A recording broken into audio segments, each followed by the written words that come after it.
I'm recording. That's all right. They're playing now. They're just playing their game. It's all good. All right. Okay. So you might need to kick him out. Go, girls. Up. Okay.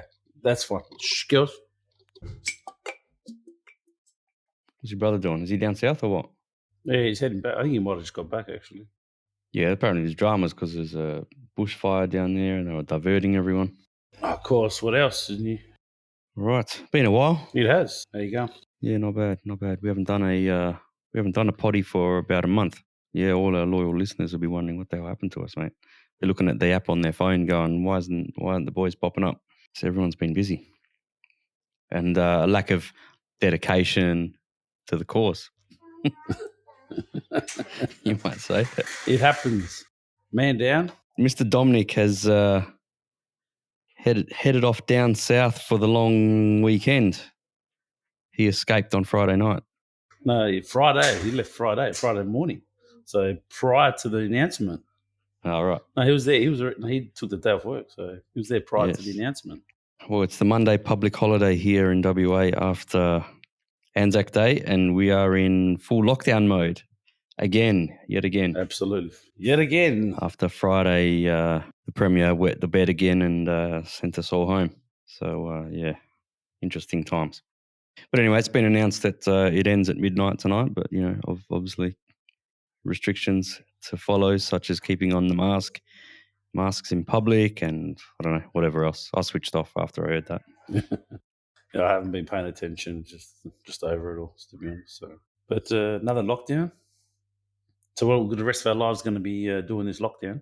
It seems like every time there's one case in the community, he shits himself and sends everyone into lockdown, sends everyone into just-in-case mode. I think he's got so much luck, this Premier, mate, because, last time it happened, it spread to no one. This time it spread to, 2 people? 2 extra people? Mm. And that was it seems. If they happen to find any more, it's probably unlikely at this point, but I don't know. Lucky or not, I'm glad it's not. It is what it is and it hasn't spread. So, yeah. All bullshit aside, I'm glad it hasn't spread. So. It's going to be a short one today, probably half hour max, but been doing a bit of a think, which we discussed the other day about what we're doing with the podcast. Mm-hmm. It's probably part of the reason why we've been off for about a month is that I think we're done with the format that it's currently in, right? Yes. I'm pretty sure you're in agreement. Yeah. In agreement with this. I love the 3 of us, or every now and then bringing in someone else if we can to chat about current events and what's going on in the news and around the world and blah blah blah. But at the end of the day, just had a bit of a think and like where we're going with it. Like anyone can get that news from anywhere, really, and listen to I suppose their favourite social commentators rather than us. I was going to say amateurs, but amateurs. I suppose is a decent word for it. Even though we like to think that we know what we're talking about. Not really. But anyway, we obviously want to keep it going, but I think it's probably better to do a podcast show where we're bringing other people into it, right, and talking about stuff that's a little bit more interesting than just the day-to-day that people can get from anywhere and everywhere, right? Mm. So the idea, I think, is going to switch to talking to people about their lives. And we've mentioned before that we're going to start a second podcast, which is about business and that kind of thing. So we'll probably keep the business stuff to when we get that one going. But just, people's lives, stories in general and that kind of thing, and interesting people that we know, maybe even people that we don't know. And that might be make it more interesting. Absolutely, yeah. So bit of a, not so much an interview show. I don't really want to interview people. I just want to talk. Just a discussion. Yeah, a discussion show about, and if things about, what's going on in the news at the time come into it, et cetera, politics or whatever, then so be it. That's fine, if it's relevant. But I think just talking to people and, making a show out of the interesting things that have happened in their lives, stories that they've got to tell. So now what are the plans for that? We haven't really planned it out fully at this point, in terms of, even creating a list of people that we want to talk to start with. So that's one thing that we'll need to do. We'll definitely do that soon. So. Yeah, I mean, I've got a few people in mind, and I'm sure that the people that I'm thinking of will be happy to come and have a chat. And obviously, half of Perth, so that Yes, we should have no shortage of people wanting to get in front of the microphone and the video camera. So yeah, should be interesting. And also, we will eventually. It's all a matter of time, I suppose. We're running, working in and running businesses. The other thing is, we'll get the business podcast going and talk to people about their businesses and hardships that they've had in business and how they've come out the other end and made their fortune and whatever else. I think that would be a pretty interesting one to do. There are those types of podcasts around, but I think in Australia especially, they're lacking a bit. They're not that great. Yeah. So got some ideas on how to get that going. Having said that, what I'm also thinking of doing with all the episodes that we currently have is I'll probably wipe the slate clean. I've been actually moving them to YouTube, so they will exist. But I think like on the podcast feed, I'd like to start from zero. You know what I mean? So that new people finding us won't find 30 or so previous podcasts episodes which are all about everything which was relevant at the time but not currently relevant when they actually get to it, right? So I think that I'm just going to archive everything on YouTube, and so the podcast that we've done up to now will still exist if anyone wants to is interested in going to listen to it, but we're kind of pretty much going to start from ground zero, I reckon. Now, even that idea may change, may end up just scrapping that idea and just keeping everything as it is and just continuing on with the new format. But anyway, we'll have a bit more of a think about what's the best way to do that. But using YouTube as the archive option is always going to be there. Enough about that. What did you do over the Anzac Day long weekend? How did you spend lockdown? As you know, I have a property up in the northern wheat belt, so I have some livestock and stuff like that. So I went to check on my livestock. I was an exempt person, so I went up and checked it out. And yeah, I was one of the exempt people, so I'm allowed to do that. So I went up, checked on it, made sure everything was all right, checked everything was all right, and came back to Perth. And that was it. So very good. And did you have to get stopped at Checkpoint Charlie and show your papers? I did. I did have to show my papers. Yes. I had all my papers. They're all in order. So I did feel like I'm sure now I understand how the East Germans felt when they're at Checkpoint Charlie to show their papers. Yeah, well, you weren't at as much of a risk of being shot, but yeah. No, I wasn't at risk of being shot, but but still, it's just a weird feeling living in a free country, giving your papers to a police officer to say, I'd like to go to work. You know what I mean? Or I'd like to check on my investment. Very true. Yes. Mark McGowan. So what did you do on this Anzac Day long weekend? What did I do? All right. Well, I was at work Friday and Saturday. Sunday stayed home with the kids doing my head in. And today I just went, I'm not doing that a second day. And I've been at work again. So it hasn't affected me. I haven't been anywhere where I even needed to wear a mask. So apart from the fact that I just didn't really do much on the weekend, didn't really affect me. So I kind of feel for those poor vets that didn't get to actually to go to the dawn service. And I actually feel for there's not many World War II vets left. Uh-huh. So I think it was pretty sad. I missed out 2 years, you know what I mean? Yeah, so exactly. God knows, I mean, I don't know how many, unfortunately, since the 2019 Anzac Day parade and then this one, how we haven't, how many are no longer with us. So I felt quite saddened for those people. Even in saying that, there's Vietnam vets and Korean War vets, some of the people in there, in the twilight years of their lives, and they didn't get to go on the parade, which is, again, quite sad. My father-in-law is one of them, Vietnam vet, and he hasn't been able to go for the past 2 years. I did feel for those guys, you know what I mean? I think it's hypocritical of McGowan Seriously, what are they coming up? What advice has he been getting when, he announced that Friday afternoon? All right, this blah blah blah has happened in quarantine, and we'll probably get onto the debacle that is the Perth hotel quarantine nonsense. But he announces this Friday afternoon saying that it's going to start from midnight Friday, right? However, in the meantime, people can go to the Wildcats game and the Western Force game, but the next day they couldn't go to Optus Stadium for the Dockers game. Now, I don't know what COVID knows that we don't know, but Well, they were able to go to restaurants on Friday night. That was fine. they were able to, get public transport to go into the city to watch the Wildcats game, right? Wildcats game started just before 6 o'clock. I think it was 5:45, 5:50, whatever. The crowd, 6 o'clock was the time that you had to start wearing a mask.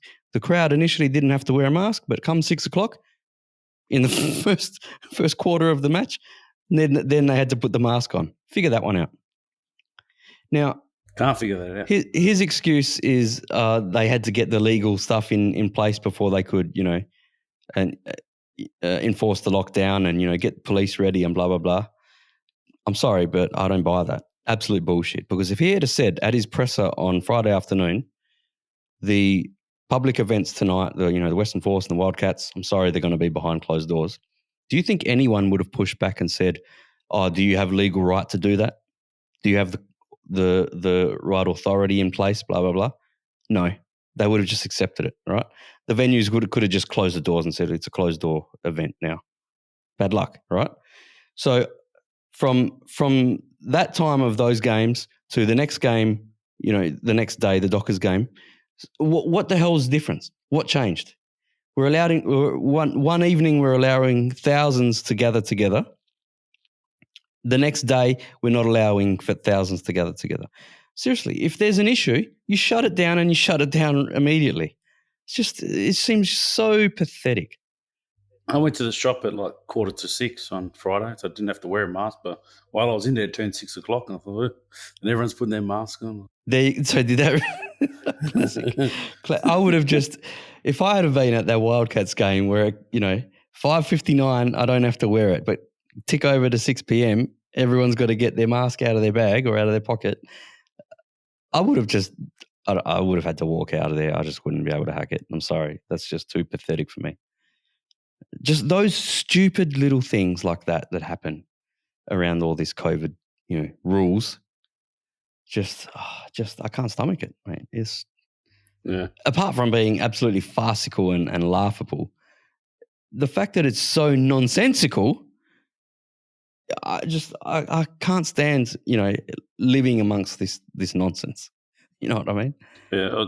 Another nonsense I found was funny. There was, I think it was not the B or one of those one, had a tweet of Joe Biden, who's been vaccinated, sitting 10 foot or 10 or 5 meters away from his next person wearing two masks. I'm going, does he understand the logic of this? You're wearing you've been vaccinated. What's the point of having a vaccine? There was something about him doing a Zoom call as well, and he was sitting in front of the computer with a mask on to do a Zoom call with, I don't know who, but really just ridiculous. He's wearing two masks. He's got the normal, the hospital one, and then he had a black one on top of it because you could see the white one underneath. I'm like, my God. What about the idea if you do have a vaccine, isn't that supposed to, the whole reason you have a vaccine? I don't reckon these masks do anything anyway. It's a crock. It's absolute rubbish. It's not like your breath and particles don't escape from the mask. Oh, it just reduces the chances. Yeah, fair enough, but still. Out in public, literally this morning, outside my window, someone ran past, right, jogging. Pretty fast, actually. It was more of a sprint, wearing a mask. Now, this person was the only person in the street, but wearing a mask. I just thought, where are your brains, mate? Like, you don't need to. Firstly, we've been told you don't need to if you're doing, physical activity, exercising, whatever. But this person wearing a full-on face mask, like we're doing a sprint. And that was like that. Weird. You saying there's another meme of a guy who's riding a Harley Davidson motorbike with no helmet, yet he's wearing a mask. And I'm like, and it's like, yep, that's that's the world we live in right now. So the dangerous thing is riding your motorcycle without a helmet. Yep. But he's wearing a mask. I was like, oh my God. It's a stupidity. That's the world we've come to. The other thing is the fact that this even happened. The fact that people go into quarantine and then get COVID. Like, seriously, how ridiculous is that? And everyone can say, oh, Mark McGowan's keeping us safe. Hello. Before we go there, we can actually go back another step. The first person, I think they're calling them case 0 or whatever, the first person who got it this time around was some Indian person who they allowed to go back to India to get married and come back with his wife. Why are you allowing travel to places like India that are such hotspots and have been for, many months? Now, that's probably a federal government thing, allowing international travel. So that's where it started, I suppose. Yeah, but that one is a bit, you're touching, it's a tough one because at the end of the day, I mean, you know me, I had vested interest before, or not anymore, but dealt a lot with immigration, right? And I understand, but at the end of the day, I do, and I'm a firm believer, no matter what, if you're an Australian citizen, right, it's your right as an Australian citizen to come back to this country. End of story. Yeah. It does. I don't care what anyone says. They say, they should stay over. They've had plenty of time. It does not matter if they've been overseas for a day, a year, 6 months, 10 months, a year, 10 years. If you have a blue passport that says you're an Australian citizen, it is your right to come back to this country because you are an Australian citizen. Yes, I agree with coming back in, but they probably shouldn't have let the guy go out in the first place to the destination he was going to. But there could be mitigating factors. He could have been going to pick up his wife who wasn't able to travel. I think he was going to pick up his wife and marry her and bring her back here. Well, she could be a permanent resident for all we know. So she's entitled to come back just as much as a citizen. We don't know. Yeah, fair enough. Regardless of the coming in or out, right? There's a million circumstances, right? Now, yes, is the federal government, yes, they've obviously eliminated, they're trying to reduce the amount of people coming into the country, which they have, as we know. And everyone goes, oh, they've had so much time to come back. Well, it's a little bit hard when there's, I can't remember how many, I think it was over 300,000 plus Australian citizens living overseas that would like to come back to Australia, but you're only letting 1,000 a week in. So it makes that goddamn hard. And not to mention the actual sheer cost of coming back to Australia now, because I heard the last person I heard was to come back from Bali cost them $16,000 for 2 people. To quarantine? No, to come back to Australia, the flights. Oh, my God, flights. Yeah, well, that's a lot of money. You know what I mean? Yeah. They're talking a lot of money. You got to save up that money. You got to work for that money. And then you got to go pay quarantine fees. It's a lot of money. Okay, anyway, these people come into quarantine. Yeah. Now, into the Mercure Hotel where they've had the report that this hotel's not up to scratch when it comes to quarantine. Yes. Right? Yeah. And they kept them there. April 8th, the report came out and they did stuff all about it. That's my beef is you won an election based on you take medical advice, the chief health officer's advice. You've been given medical advice and you've chosen not to take it. So don't tell me this crap that Mark McGowan has kept us safe. There's a perfect example. His negligence kept us unsafe because he allowed COVID to spread in quarantine and then allowed the people to leave quarantine into the community. Don't fucking tell me that he kept us safe. Incompetence. That's what it is. Incompetence and negligence. And the other issue I have was when everyone goes, oh, it's Scott Morrison's fault. It's the federal government's fault. Everything's federal government's fault. If you're going to take the credit, right? No, I'm a firm believer. If you're going to take the credit of keeping us safe, you're going to take the good with the bad. You can't just say pass the buck now. Oh, look, he's not doing his job. He's trying to say, oh, the federal government won't give us military facilities to use. And he wants to send everyone to Christmas Island, 5 hours away. You need these people near hospitals, okay? In case something bad happens, like, they can't breathe, they need to get, professional medical care. You think Christmas Island's going to cut it? I'm sorry, no, right? So they need to be in Perth, obviously. But also, don't fucking pass the buck to the federal government. They all went there. All these premiers went to this national cabinet thing for COVID, agreed. and they all agreed that each individual state would take care of the quarantine and the health through the health system. And now, all of a sudden, when he gets the criticism that he rightly deserves, he deflects onto Scott Morrison. He's a disgrace. He's a disgrace, and people just they're so naive and they don't get it. I don't think he's walked away this time as red and rosy. Oh, what's he going to lose? Another 5%? Maybe lose 5% of approval. Please, we live amongst sheep. Perth, not just Perth people. West Australians are just so blind to all his bullshit. And I love how he comes out and does this press conference, and he just treats. Firstly, he's got to read everything. All right, how amateur is that? Secondly, he talks like so patronisingly and condescendingly because he's got to set it up. He's got to set up his speech by saying, we've been so lucky. You listen to it, and it's like, fucking just give us information. Sorry, I shouldn't swear so much, but it makes my blood boil so bad, the way he treats the public, all right? Yeah, I don't like the condescending. It's condescending. It's a very condescending way to speak to citizens because he's got to set up the good. We've been very lucky. We've only had one lockdown in 12 months, blah, blah. No, we all know that. We've all been alive, so we know.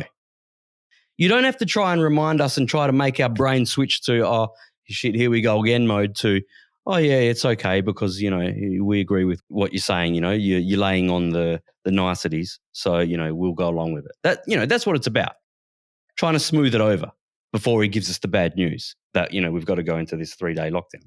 Like, shut up. Just spill the beans. Just say it. It's like, just really frustrates me that politicians, it's not just him, it's politicians in general, they've got to, just be so condescending. I hate I dislike the condescending attitude, especially when they say, and this goes for both. This is a slap against the federal and the state. So it's not just when they say, "Oh, if we're good and we pass, we'll let you do this and we'll let you by easing restrictions." I'm thinking to myself, "Oh, so that's nice. So I bet I let you take some of my money for taxes. Are you going to be happy with that?" You know what I mean? The same context. Very good point. Is that true? Or yeah, totally. No, because I have to pay my taxes, don't I? The way you let me do this and the way you're letting me do that. Oh, okay. We'll let you go visit your grandparents. We let you have 20 people over your house, mate. I pay my taxes. You know what I mean? I like how we're letting you do this. Yep. But well, that's the world we live in. Yeah. It's the world we live in. Your thoughts on the? I don't know if anyone's been following the scandal in world football, the European Super League. They've been talking about, breaking away from the UEFA Champions League for years. I don't think it's over. Real Madrid is still trying to do it, even though hang on. So, all right, these 12 teams tried to break away from UEFA, started their own little league that they run the rules for, and invite who they want to invite. Okay, that's ridiculous. If they're going to do that, it should be an independent body that they set up and agree to setting up that creates the rules, and none of this guaranteed spots. Okay, just because of how much money you might have. Okay, so that way teams coming in and out of it is based on results, like it is for the Champions League. They are the biggest 12 teams in European football. They're the biggest 12 teams financially, but don't tell me Tottenham is one of the biggest 12, or even Arsenal. In terms of results in history, it's purely based on finance. So really, it just underlines the fact that football is about business now, and that's all. It has been. It's always been about business. Well, it hasn't always been, but it has been for probably since we've been alive, and getting more so. The fact that Qatar won the World Cup in 2022 is proof that it's all about business and no one gives a shit about football. That's it. That's the end of the story. That's what everyone should say. Qatar 2022. You know what I mean? So they've changed the whole schematics of the whole World Cup to suit Qatar, about money. But at the end of the day, all right, they're getting what they want anyway, because they're all getting $4 billion anyway from UEFA, aren't they? So at the end of the day, they're all getting more money than they were originally going to get. So thank you very much. Plus, they increased the number of teams in the Champions League from 32 to 36, which is ridiculous. But, so they get more money and then they get more money. It's more money. But the fact that they've all, one by one or, even faster jumped off, right, because of the backlash from fans on social media. Like, I'm surprised they even gave a shit. Okay. Manchester United, Liverpool, I think they were the first two to jump out. No, Chelsea, Man City were the first. And then they all followed, like dominoes, to say, oh, sorry, we got it wrong, we're out. Okay. Well, firstly, they're already getting, more money than they were initially going to have to jump into this league. I'm surprised that they didn't just stick to their guns, because at the end of the day, money talks, all right? Even for the fans. The fans would have followed.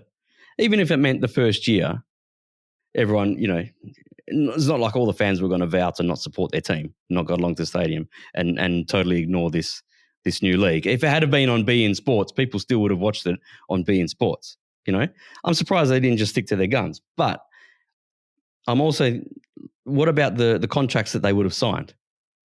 Are they not binding? Yeah. Where does it leave JP Morgan, who are bankrolling this new league? Right? JP Morgan's just all of a sudden, all right, we're fine with it, not making the money that we were initially, intending to make through sponsorship and, TV rights and all, you name it, that they would have got. Everyone's just happy to put on the brakes and throw it into reverse. It doesn't make sense to me. This is not stopping now, mate. I can't see that. I can't see. And the Premier League and all that, that's a bit of cheek as well, bit of hypocrisy on their behalf. Well, they formed like that, didn't they, the Premier League? They only started in 92, was it 93? When did they start? Yeah, 92. The Premier League? Like that. Yep. Yeah, that's no different than what the Premier League did. The same thing. Just they got all the teams from England. And on the flip side, like you were saying about the supporters, of course they're going to follow their team.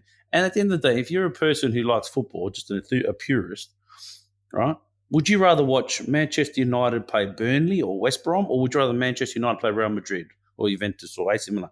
Of course you'd rather watch that game. Look, all the arguments that fans were going on about, the fact that, seeing Manchester United versus Real Madrid 4 times a year is overkill, plus, Juventus versus Barcelona 4 times a year. The beauty of football is that these massive, big, historic teams play against each other on rare, not so rare these days because of the Champions League, but historically rarer occasions, less frequent occasions. That does make them more special, okay, more memorable. If they're all going to play against, in a group, there's going to be Real Madrid, Juventus, and Manchester United. Every week there's going to be big games. That does, to me, take away the specialness of those big clashes. But also the West Bromwich Albions not being able to play against Manchester United if they were to pull out of the Premier League because of this, which I couldn't see happening anyway. But if that was to happen, right, that also takes away the what's the word? The uniqueness for those fans of the lower team being able to, firstly, at their home game against Manchester United, bring in a massive income from the gate, right? Massive income from TV rights for those particular games. You know what I mean? It would make a bigger gulf between the haves and the have-nots. So, and also the leagues couldn't survive. Let's say Juventus, Milan, and Inter left the Serie A. So Napoli or Roma or maybe a Lazio wins the league. It's worth shit. You know what I mean? If Roma wins the league but can't beat Juventus along the way, I couldn't care less. And to me, I wouldn't count it. Yeah, but like they say that this pyramid, it causes, what do they say? Like, it's not fair on the other teams, because there's no relegation, this and that. And the counter argument is, like, really, since the Premier League's been established, which other teams, bar those 6, have won the Premier League? Okay, I'll tell you what. Blackburn Rovers in '94, and Leicester City. Leicester, right? Blackburn, I think, won 30 teams. Won the first Premier 94. League, if I remember right. Yeah. So out of 28 years or whatever it's been going, yeah. All right, so you've had 2. La Liga, when was the last time someone besides Real Madrid, Barcelona, or Atletico won the Spanish league? Probably just as long or longer. I think it was Villarreal in like early 2000. Did they? And let's not forget about the Italian league. Yes, right? I know, Mel. But still, if you take out those big 3 of Spain and Italy and 6 of England, and someone else wins the league, it's not worth jack shit. Yeah, I'm not saying I'm pro. I'm not as anti as everyone else is. Because I like watching a good game of soccer. I'm not anti this Super League either. I was, and also I'm not anti, not for it. I would have liked to see it play out, just to see what the hell happens. If these big teams would leave their domestic, leagues, which I couldn't see happening, because the leagues need them more than they need the league, their domestic leagues, right? So they couldn't let them go as a punishment of some sort. It couldn't happen. Yeah, and everyone goes, oh, but PSG didn't go in and Bayern didn't go in. Well, the only reason Bayern didn't go in is because they're 51% owned by the fans, so they had to get that approval before they do anything. And the reason PSG didn't go in is because they're owned by Qatar, and where's the next World Cup? In Qatar. And who else owns the same people that owned PSG own beIN Sports? So who's got the right for the Champions League? beIN Sports. Yes. So of course PSG is not going to go in there. Yeah, exactly. Because right. if it didn't have those little anomalies, PSG would have jumped on the bandwagon. Of course they would have. Yep.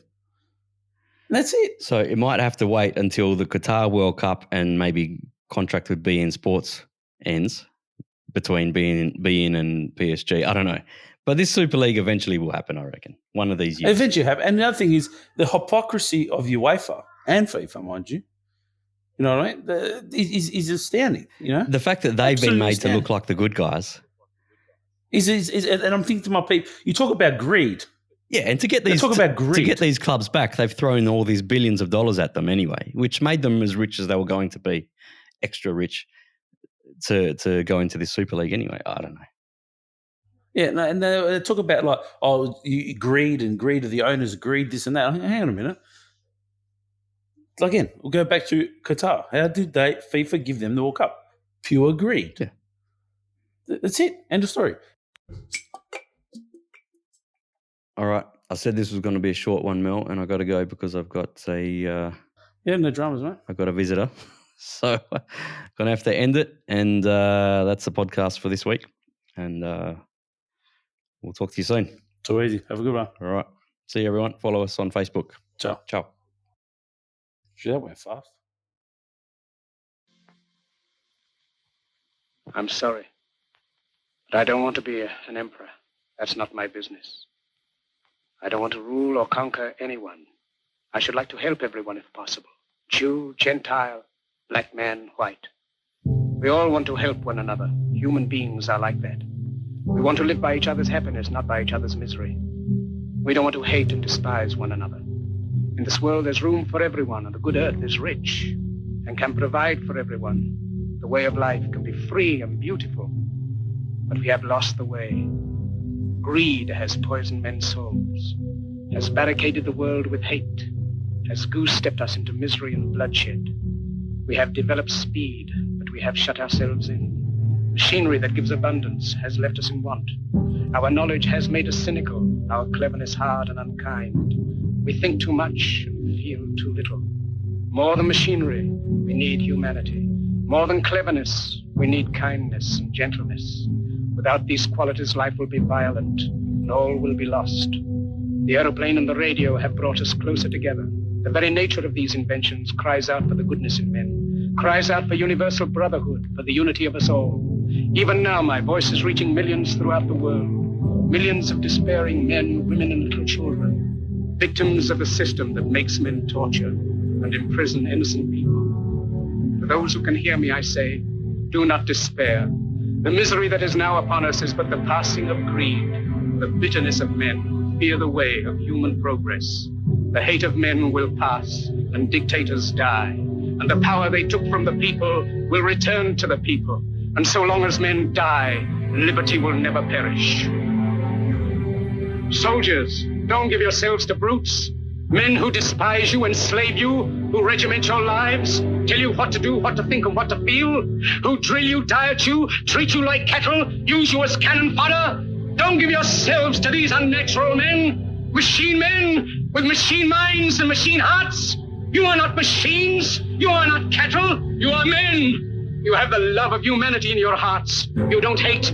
Only the unloved hate, the unloved and the unnatural. Soldiers, don't fight for slavery, fight for liberty. In the 17th chapter of St. Luke it is written, the kingdom of God is within man, not one man nor a group of men, but in all men, in you. You, the people, have the power to create machines, the power to create happiness. You, the people, have the power to make this life free and beautiful, to make this life a wonderful adventure.